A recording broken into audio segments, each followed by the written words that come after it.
Hello, hello, hello, YouTube world. Hi, guys. It's Miss Patty with For Your CNA.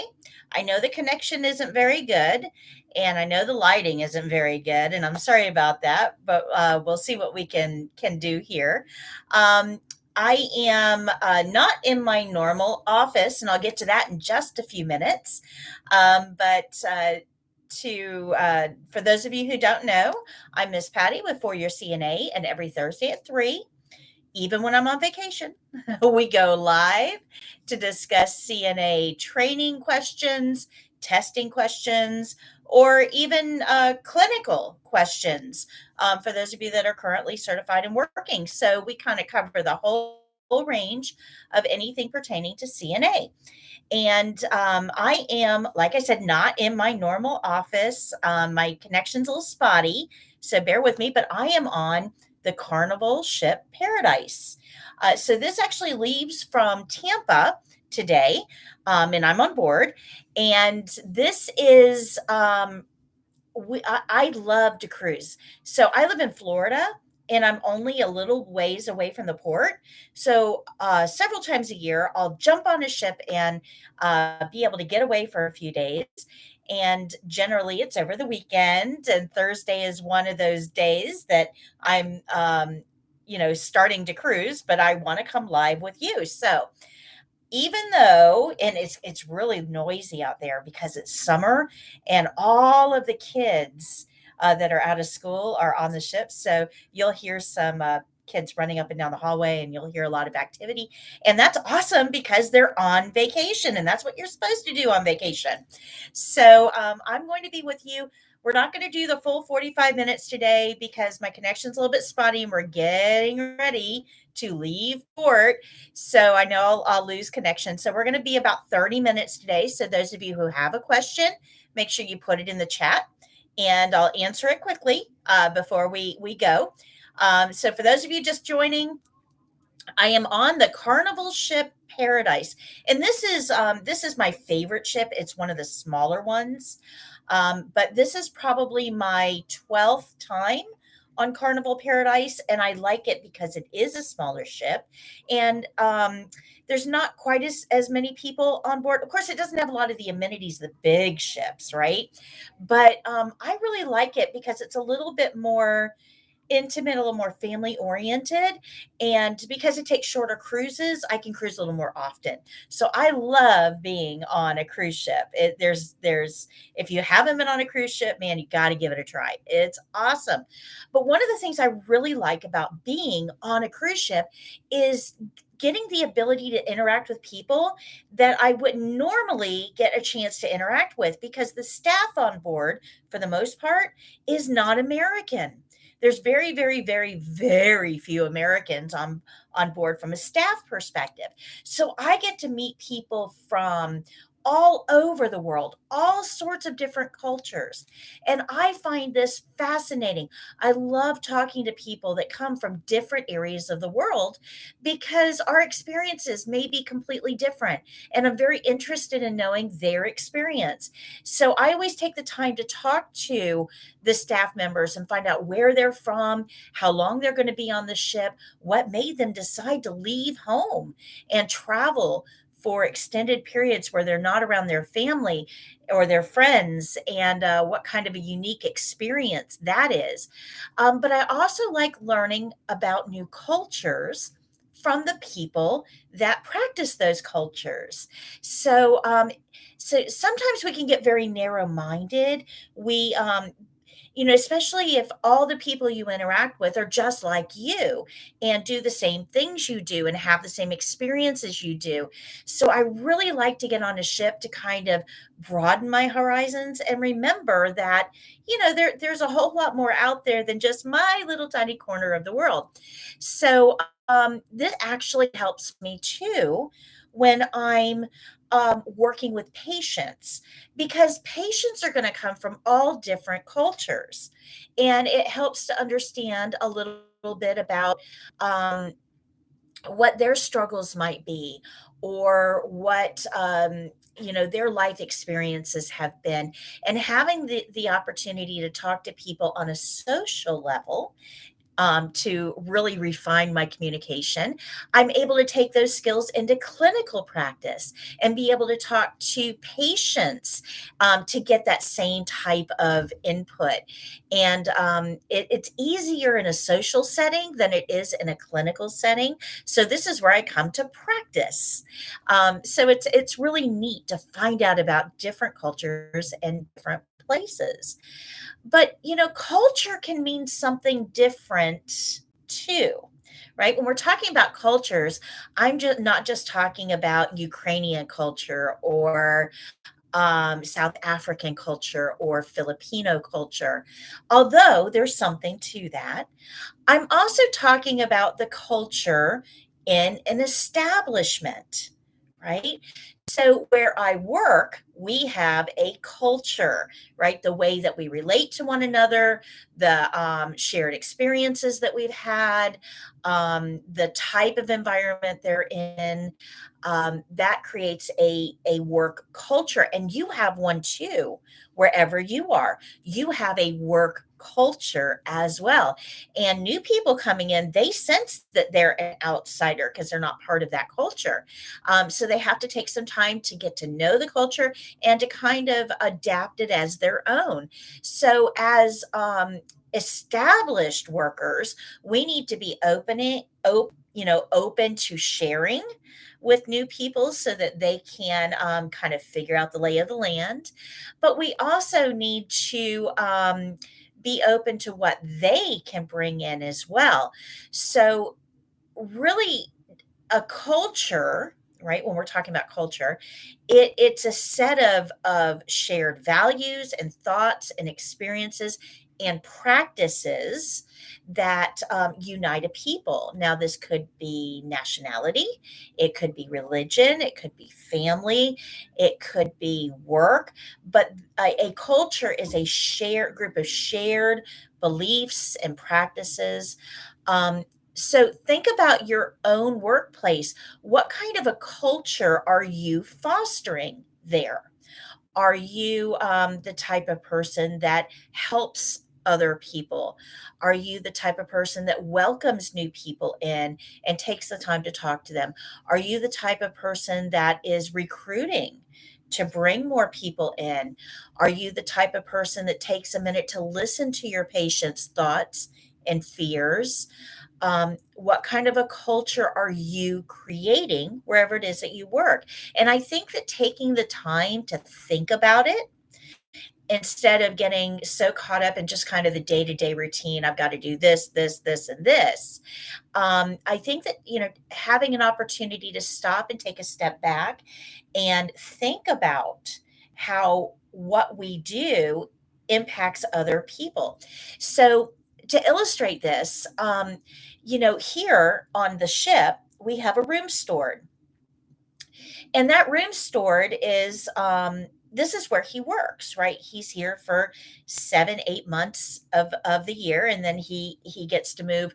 He gets to go back home for a little while and then move to another ship.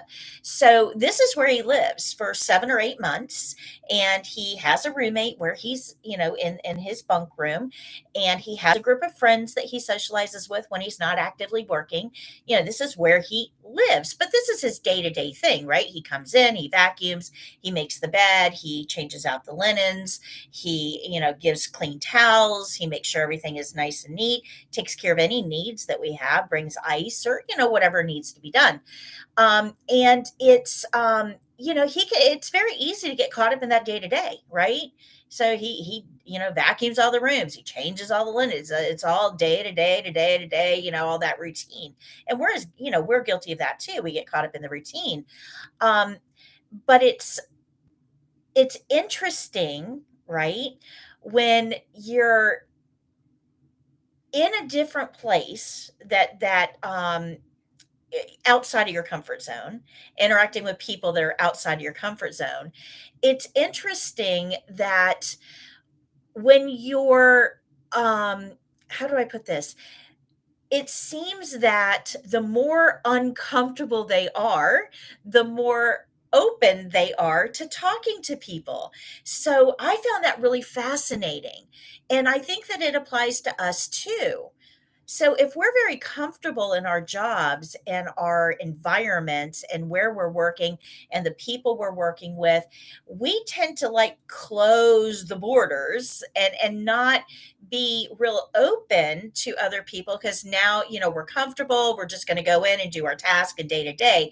It's when we start to become a little more uncomfortable, we have new people coming in or we move to a new unit and the tasks have changed. That's when we start kind of opening up and looking around to see what other people have to offer in terms of help and to try to forge new connections. So, my challenge to you today is when you're going through your day to day routines, try to figure out how comfortable are you in your workplace? And is that level of comfort that you've achieved closing you off from making new connections, either with patients or with other staff members or with families. So, kind of take a look at your own interior culture and see how you can improve on it. I just think it's fascinating that because they have to live in a place that they're unfamiliar with unfamiliar people, and that tends to bring them out of their shell a little bit and make them more likely to have conversations. Isn't that neat? So let's see who's here. And I know I've got a couple questions up above, but let's see who's here. Give me just a second. And we have Marie Chancelley Cesar says, good afternoon. Hi. Brenda Goldsmith. Brenda, I'm going to get to your question in just a second. Noes Vazalis also has a question I'll get to in a minute. Kira Nicole, hi. Jennifer, hey, Jennifer. Debbie says hello. Sky Phillip. Ooh, Sky, you are on my list today to congratulate. We'll get to you in just a second. Jennifer says, where are you? LOL. I am on a ship. I am super happy to start a vacation. Bettina says, hello, Miss Patty. Hi. Monique says, good evening. Shalom, everyone. Gloria says, good to see you, Nurse Patty. Ida says, hi, late but here. Oh, you're never late. You're always welcome. And Helen says, good afternoon, Miss Patty. In Paris, we have 9 p.m. in the evening. I'm just entering the house. Wow. How exciting. I would love to go to Paris. I've never been. I did go to London once. That was fantastic. And Paris is on my list. I'd love to go. But not in the cards quite yet. So let me get to a couple questions that some of you had. So let me go up here. And Brenda asked, and I'm trying to get my CNA license, but I don't have much experience in the skills. So, Brenda, there's a couple things you can do. I always recommend practicing on friends and family. If you've got a live human laying around your house, you should be practicing the skills on them. But if you don't, that's okay. You can still practice a lot of the things on a doll. So if you just go get a cheap baby doll, you can do a lot of the skills on that doll. Um, it's just a smaller version of a bigger human. So you can, a teddy bear will work, but they're usually furry and you don't want to give like a bed bath to a teddy bear. But if you use a doll, you can, you know, uh, do all the steps of bedpan and just use a little dish as a bedpan. You can give a partial bed bath. You can do peri-care or catheter care. Um, Probably can't brush their teeth, but there's a lot of skills that you can do on a baby doll. But a live human is best. If you've got one laying around, if you have a friend, a neighbor, somebody that'll let you practice the skills, that is best. The second thing I would recommend is that you contact the school you went to. If you went to any sort of a CNA training program, they probably have a skills lab that you can go in and practice. Now, if you went through an online program, that does make it a little bit more difficult. But most people have a friend or a family member that they can at least do some of the skills on. Now, our online program, if you're not familiar with it, we actually have activities in there where I have little pictures of every single step in the skill. All the steps are there, and you have to drag and drop and put them in the right order. So it gets you very familiar with the steps of the skill and also the order those steps are going to be done in before you ever start practicing. So if you have access to the online program, I would definitely suggest you do those activities. But just try to find somebody that will let you practice on them. Okay. And Noe says, I'm going to take the exam soon, but I have a problem with Pulse for documents when count for 15 seconds. I just don't know after that. So I want to stop on this one because this is super important. So Noise mentions counting the pulse for 15 seconds. That is appropriate only in certain situations. So the pulse rate, when you're measuring a pulse, it's always given as a value over a full minute. So a pulse rate of 70 means the heart beats 70 times in a minute. So a pulse rate is always relayed as an amount of beats per minute. Now, sometimes you can count for 15 seconds and multiply that by 4, because if you look at a clock, there's 4 15-second periods in a minute. So you count for 15 seconds, you multiply that by 4, you get the number. Okay, so that is appropriate in some situations. But we always go by the care plan. And if you've ever listened to me, you know it's all about the care plan. The care plan, the whole care plan, nothing but the care plan, the care plan. And when you go take the test, you're going to get a care plan. Now, I don't have one in front of me because I'm on a cruise ship, but you're going to get a care plan. That care plan is not going to tell you to count for 15 seconds. It's going to tell you to count for 1 full minute. And if you don't count for 1 full minute, it's an automatic fail. Automatic. That's big. So those of you that know the shortcut, don't take it on the state exam, because the patient that care plan is telling you about requires a full minute count. So believe it or not, pulse is a very frequently failed skill. And it's because people don't read the care plan and follow it. That care plan is detailed and it must be followed to pass the state exam. And that's kind of the key to the whole skills test. That's what most people don't get. The skills test is not testing you on how well you brush teeth. They don't care. It's not testing you on how good you can do range of motion exercises or, how well you turn a patient. That's not what the test is about. The test is about making sure that you can read and follow that care plan. Any deviation from the care plan is going to fail you. You must read and follow the care plan. It's also going to be grading you on safety while you're following the care plan and comfort. If you're focusing on that patient, making sure that they're safe and they're comfortable while you're following the care plan, you will absolutely pass the state exam. But I want to be very, very clear, for the test, a pulse rate is not counted for 15 seconds.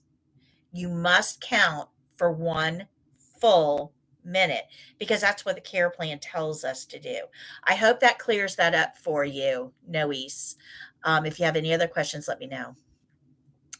All right. So Shamir says, hi, Miss Patty, watching you from Abu Dhabi. Wow, that's cool. We're developing an international group here. This is awesome. So let's see here. Blue, hey, Blue, nice of you to join us. Blue says, when I went for my CNA license years ago, nothing was safe, not even my kids' Cabbage Patch dolls. Yes, yes. Do you know that I actually made, when I was in school a million years ago, right? I didn't have access to a urinary drainage bag. That you just couldn't go buy one. So I took a Ziploc bag. I poked a straw in there, taped it up really, really well, and I used that to practice emptying the drainage bag. So you can get really creative. Of course, it leaked, but that's okay. It's not really the point, right? The point is trying to figure out ways that to use supplies to be able to practice. I do have a practice kit you guys can buy. It's on my website. Go to foryourcna.com, click on shop. It's there. It has everything you need, including a drainage bag, which would have been super helpful to me way back in the day. But it also has a gate belt, a wash basin, an emesis basin, a denture brush, a toothette, a toothbrush, chucks, food tray, and everything is in there. It's a good kit if you don't have a skills lab to go to practice. But if you went to school and you have a skills lab at the school, go practice there. All the supplies are there and they're free for you. If you don't have access to one, you might want to buy the kit just to get familiar with how to use the supplies. How the gate belt works, how the drainage bag works, and everything. But you're right, Blue. Nothing was sacred. I mean, I practiced on my dogs. I'm serious. I did. If I could get them to hold still, I would do skills on them. So you just got to get a little creative. Yeah. Um, Machine says, "Hi, Miss Patty. Sunshine here. Hi, Sunshine. So nice of you to join us again." Uh, Danella says, "Hi, Miss Patty. A little late. You're never late." I don't know if anybody has ever seen the movie Lord of the Rings, but I subscribe to the wizard theory. Yep. A wizard is never late and never early. They arrive particularly when they are supposed to. So I subscribe to that theory. So you are on time for you. Uh, Rosianne says, "I want to know if Prometric is still getting feeding, brushing teeth since they want us to wear a mask." I have not heard this week. Okay, so let me clarify that. I do not know. I have not heard this week whether that changed, but I will tell you that the guidance from up above is that all skills will be reinstated very soon. So that mask mandate is not going to be um, in effect forever. So as of right now, I'm going to tell you it's because I haven't heard otherwise. It probably has is still in effect, but that may change today or tomorrow. I don't know. So what I tell my students is don't worry about the test. Don't worry about it. You need to know feeding, not for the test. You need to be really good at feeding because the day after the test, you go to work and that person is actually going to need you to feed them for real. That's the whole reason you're doing this, right? So practice as if you're going to do it, not for the test, but in real life. And if you get tested on it, great, you've practiced it. If you don't get tested on it, that's fine too. But you should know these skills inside and out, not for the test, but for the day after the test when you have to do these on real life people. Remember that you're taking the test to get into the industry. That means you're going to be feeding people from now on and brushing people's teeth from now on. It doesn't end with the test. It actually starts with the test. So if you go into the test with that mindset that it doesn't matter what they give me because I know it all because I'm ready to go to work now. Right. So don't worry too much about when things are, reinstated or what's, allowed and not allowed at the test anymore. It really doesn't matter. It really doesn't. Make sure that you know all the skills for those patients that need you. I hope that helps. Crow's Nest says, "I'm currently working in a nursing home as a temporary nurse aide until I get my license. I'm a little nervous for the skills portion of the test. In Louisiana, we have until October to get licensed." Yeah, Crows, that's nationwide. Anybody that's working under that temporary nursing assistant, the TNA, you have to go for your state exam to continue working. And it has to be done by September, October. Some states are September, some are October, but it's that time frame somewhere in those 2 months all over the nation. So there's a lot of people in your sorry, they're doing announcements. They Man, that just totally derailed me. So, but there's a lot of people in your situation with that temporary nurse aid, and y- everybody's going to go have to take the test. So it's okay. It's all right. If you don't have a lot of skills practice, practice on a friend, a neighbor. If you're already working in the nursing home, then practice on the patients that you're working on. But make sure that you're doing it the right way. Okay. Make sure you're always following that care plan. That's the biggest piece of advice I can give you. Follow the care plan. Blue says here in Washington State, regardless of who you're testing through, all skills are testable starting July 1st. Yeah, Blue, and that's kind of the guidance that I have heard. That's the scuttlebutt, but that's why I said I've heard it from on high. It just hasn't filtered down yet, so I don't know exactly when. But that I've heard that rumor as well. Let's see here. Rose Lane says, "Hi, Miss Patty. Hi." Blue says, "Miss Patty, how do you teach students to read a care plan? I struggle to do that, and they can get pretty darn detailed in some cases." Well, Blue, I focus on the care plans for the state exam. So that's kind of where that's those are the classroom aids that I use. So I have a testing care plan set I created, and it details the actual care plans from the state exam, and we focus on those. But I go through them word by word. So, like, for instance, dressing a resident with a weak arm, the care plan says that the resident's lying in bed. They need a long sleeve button or snap front shirt, pants, and socks. You'll leave the resident in bed after dressing and they can't help. That's what the care plan says. So we go through it little by little, and I explain that long sleeves are not just for temperature. They may be to block out sunlight because of a condition or a medication. They may be because the patient can't regulate their temperature. There's a lot of reasons that care plan can say long sleeves. You need to follow that. It says button or snap front because your patient has limited mobility. We talk about that. We talk about the fact that it only says pants, socks, and shirt. It doesn't say anything about undergarments. Remember, we don't add to, it's nothing but the care plan. So we talk about that. So I go through every care plan literally word for word, and we break it all down, and then we talk about some other potentials that they may see on care plans and why those things would be important. But I focus on the testing care plans because I find that it helps the students kind of wrap their mind around them. You're right, care plans can be very detailed. But when it comes to CNAs specifically, now remember, care plans are written for the whole team, everybody from PT to dietary to nursing to um, radiography, everybody. That care plan is going to cover the whole medical team. CNAs only need their sliver. So when you're talking about CNAs, the things that they need to know about the patient, there's only five. There's only five. TEAMS is called Teams Report. T is for toileting. You have to know how your patient's going to bathroom.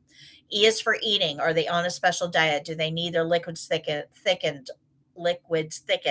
Are they on a fluid restriction? That type of thing. A is for ADLs. That's everything else: bathing, dressing, grooming, that type of stuff. M is for mobility. Now, mobility is a special category because it's a little more detailed. You have to know, does the patient have to remain on bed rest? Are they allowed to get out into a chair? Do they need a walker? Do they need somebody to assist them? Are we using a gait belt?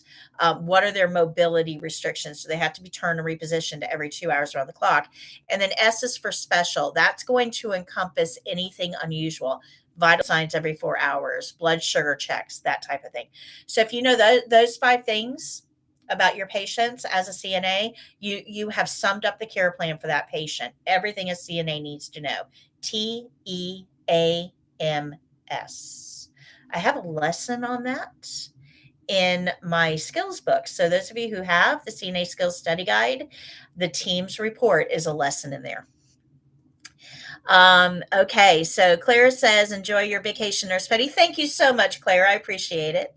Um, Mitz Salal says, "Hi, Miss Patty. I'm ready for CNA school. I'm so excited. I hope that you do well. I hope you find a good school."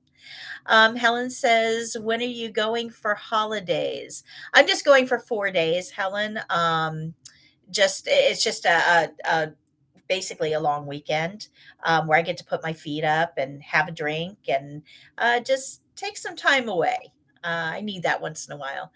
Blue says, "Thanks, working in home care, I've seen change kitty litter and walk the dog." Yeah, and that's a very valid point. That's something I'm going to talk about coming up here shortly about home care, and a lot of people don't really think about those aspects.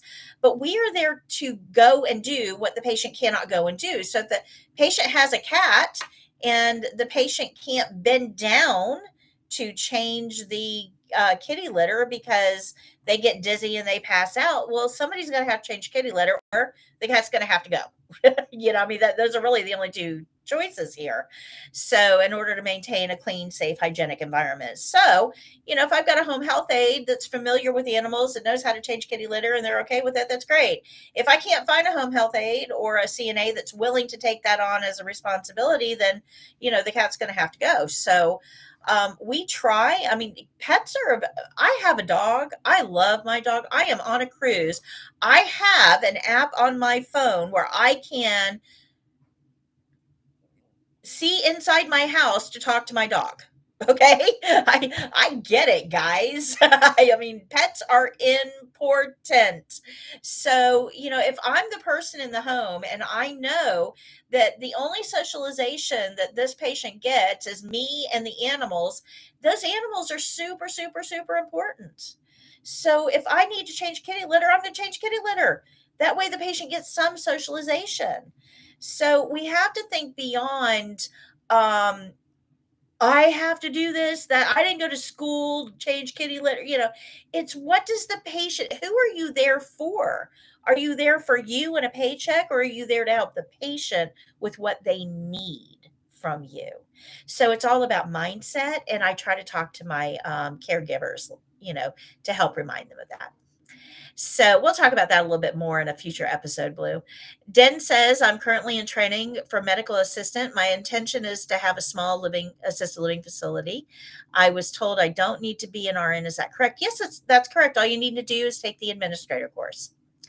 Yvette says, "Hi, Miss Patty. I'm still waiting on the test date." Oh, Yvette. Oh, I'm so sorry to hear that.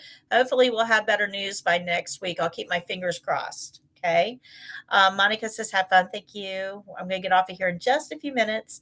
Godwin says, "Hello, Miss Patty." Hi. Helen says, "Miss Patty, can you advise me on how to read for the CNA exams because I'm preparing for next year since I'll be relocating to the U.S. next year? I'm not organized in reading." So, Helen, wherever state you go to, you're going to need to meet those requirements.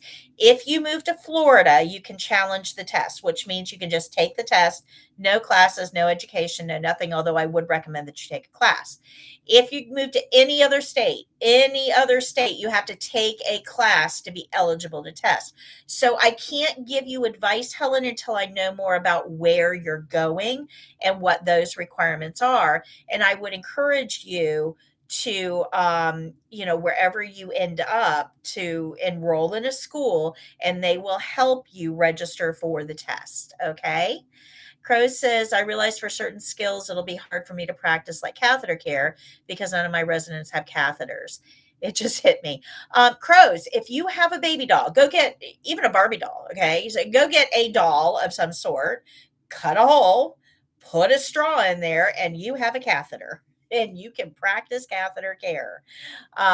Or go watch my video a million times. If you've ever watched a movie so many times that you've learned the lines, right? That you can recite the lines, do that with my videos. Just watch them over and over and over again so you learn the lines and you'll be fine.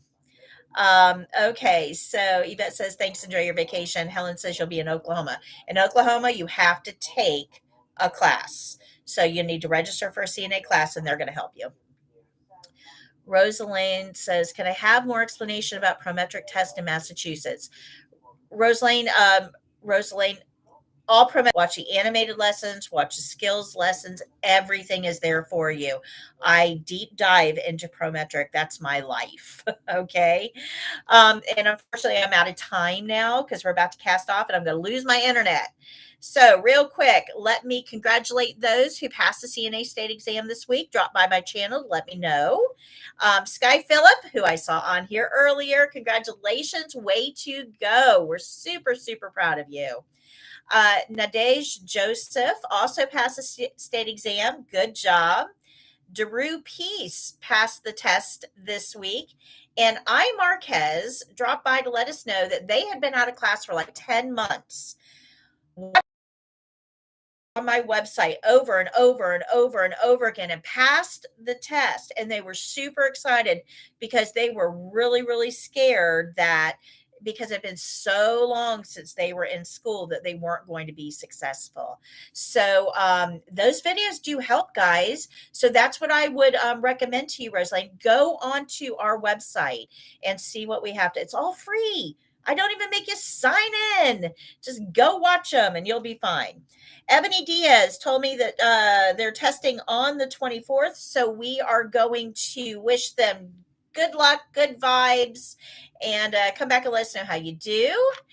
And Crow's Nest says your videos are great. Been watching them nonstop. I learn best by watching. You're amazing. Oh, thank you, Crows. I appreciate it. And Sunshine says enjoy your mini vacation. Thank you, guys. I will be back next week, back in my office. Hopefully a little bit tanner. We'll see. It's raining right now for cast off. Isn't that horrible? But I'm still going to enjoy it anyway. So until next week, I'm going to sign off and go enjoy my cruise. And I will see you guys next Thursday at 3 right here. Whether I'm on vacation or not, I'm still coming to hang out with you. I'll talk to you guys later.